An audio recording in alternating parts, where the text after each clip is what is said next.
సమస్యను దాటవేయడం, వాయిదా వేయడం ద్వారా అది పరిష్కారం కాబోదు. ఎదుర్కోవడం ద్వారానే దానికి సహేతుకమైన ముగింపు లభిస్తుంది అన్నది రాజకీయ నీతిజ్ఞులు చెప్పిన నానుడే. కాని మన దేశంలో క్లిష్టమైన సమస్యలను వాయిదా వేస్తూ వాటిని సంక్లిష్టంగా మార్చటం స్వాతంత్ర్యానంతరం దేశాన్ని ఏలిన పాలకులు చాలా మంది అనుసరించిన పందా. 2026లో చేపట్టవలసిన దేశ జనగణన, దాని ఆధారంగా చేయాల్సిన లోక్సభ నియోజకవర్గాల పునర్విభజనను 30 ఏళ్ల పాటు వాయిదా వేయాలంటూ తమిళనాడు ముఖ్యమంత్రి ఎంకే స్టాలిన్ కొత్తగా ఓ ప్రతిపాదన చేస్తున్నారు. స్టాలిన్ ప్రతిపాదనలో మంచి చెడులను విశ్లేషించే క్రమంలో పునర్విభజన సమస్యలో ఇమిడి ఉన్న పలు అంశాలను సునిశితంగా పరిశీలించడం ముఖ్యం. మన రాజ్యాంగకర్తలు నిర్ణీత వయోపరిమితి దాటిన ప్రతి ఒక్కరికి ఓటు హక్కు కల్పించారు. అంతేకాక ప్రతి ఒక్కరి ఓటుకు ఒకే విలువ అనే ప్రాతిపదికన ప్రతి రాష్ట్రానికి జనాభా నిష్పత్తికి అనుగుణంగా లోక్సభలో ప్రాతినిధ్యం ఉండాలని రాజ్యాంగం ద్వారా నిర్దేశించారు. అయితే దేశంలో జనాభా రేటులో ప్రాంతాల వారీగా తీవ్ర వ్యత్యాసాలు చోటు చేసుకుంటాయని ఆనాడు ఊహించలేదు. అయితే 1976లో జనాభా ఆధారంగా జరిగిన పునర్విభజన తర్వాత ఆ ప్రక్రియ ప్రతి 10 ఏళ్లకు చేపట్టవలసి ఉన్నప్పటికీ నాటి ఎమర్జెన్సీ పరిస్థితుల నేపథ్యంలో 42వ రాజ్యాంగ సవరణ తీసుకొచ్చి పునర్విభజనను 2000 సంవత్సరం వరకు జరగకుండా స్తంభింపచేశారు.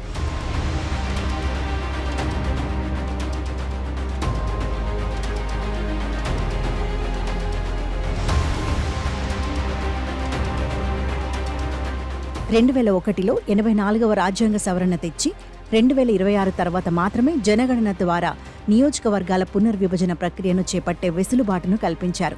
చివరిసారిగా 1976లో జరిగిన పునర్విభజన తర్వాత దేశంలో సామాజికంగా, ఆర్థికంగా అనేక పరిణామాలు చోటు చేసుకున్నాయి. జాతీయ విధానంగా తీసుకున్న జనాభా నియంత్రణకు అనేక రాష్ట్రాలు, ప్రత్యేకించి దక్షిణాది రాష్ట్రాలు విశేషంగా కృషి చేశాయి. దాంతోపాటు విద్య, ఆరోగ్యం, ఉపాధి మొదలైన కీలక రంగాలలో ముందంజ వేసి సామాజిక, ఆర్థికాభివృద్ధి సాధించాయి.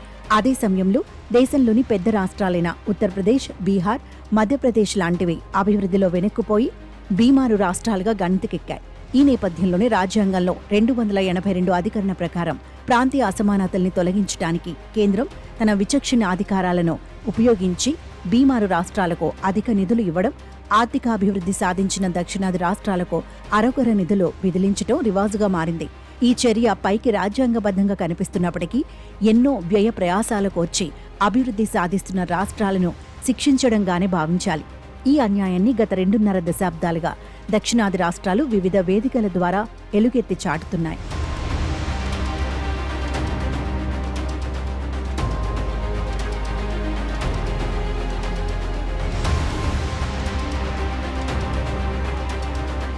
దేశ జనాభాలో 18% ఉన్న దక్షిణాది రాష్ట్రాలు దేశ స్థూల ఉత్పత్తికి దాదాపు 36% మేర నిధులను సమకూరుస్తుంటే కేంద్రం తిరిగి వాటికి అరకొరగా నిధులు అందించడం దక్షిణాది ప్రాంత ప్రజలను బాధిస్తోంది. ఇక జనాభా నిష్పత్తికి అనుగుణంగా లోక్సభలో ప్రాతినిధ్యం ఉండాలన్న రాజ్యాంగ సూత్రం యథాతథంగా అమలు చేస్తే దక్షిణాది రాష్ట్రాలకు సహజంగానే లోక్సభలో ప్రాతినిధ్యం తగ్గిపోతుంది. అలాగే ఉత్తరాదిన ఉన్న కొన్ని రాష్ట్రాలకు, మధ్య భారతంలోని మరికొన్ని రాష్ట్రాలకు ప్రాతినిధ్యం పెరుగుతుంది. ఈ అంశాన్నే ఇప్పుడు స్టాలిన్, రేవంత్ రెడ్డి లాంటి వారు ప్రశ్నిస్తున్నారు. సామాజిక అభివృద్ధి సాధించడంలో వెనుకబడిన రాష్ట్రాలకు అధిక మొత్తంలో నిధులు అందించడంతో పాటు లోక్సభలో హెచ్చు ప్రాతినిధ్యం ఇవ్వటం ఎంతవరకు సమంజసం అనే ప్రశ్న నేడు జాతీయ స్థాయిలో ప్రతి ఒక్కరూ చర్చిస్తున్నారు. దీనిపైననే ఇప్పుడు దక్షిణాది రాష్ట్రాల ముఖ్యమంత్రులు కేంద్రంతో అమీతుమి తేల్చుకోవాలనుకుంటున్నారు. ఎంకే స్టాలిన్, రేవంత్ రెడ్డి, సిద్ధరామయ్యలు ఎన్డీయేతర పార్టీల ముఖ్యమంత్రులు కనుక ఈ సమస్యపై బహిరంగంగా మాట్లాడగలుగుతున్నారు. సమస్య సహేతుకంగా పరిష్కారం కావడానికి కలిసికట్టుగా రావాలంటూ దక్షిణాదిలోని అన్ని రాజకీయ పార్టీలను ఆహ్వానిస్తున్నారు.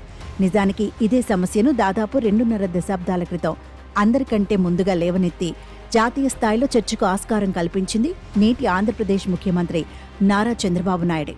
కాగా తమిళనాడు ముఖ్యమంత్రి ఎంకే స్టాలిన్ పిల్లల్ని ఎక్కువగా కనాలంటూ తన రాష్ట్రంలోని నవదంపతులకు సూచన చేస్తున్నారు. కొత్తగా పెళ్లైన వారు ఎక్కువ మంది పిల్లల్ని కంటూ పోతే 30 ఏళ్ల తర్వాత తమిళనాడు జనాభా పెరిగి అప్పుడు జరిగే పునర్విభజనలో తమ రాష్ట్రానికి లోక్సభలో అధిక ప్రాతినిధ్యం లభిస్తుందన్నది ఆయన ఆలోచనగా కనిపిస్తోంది.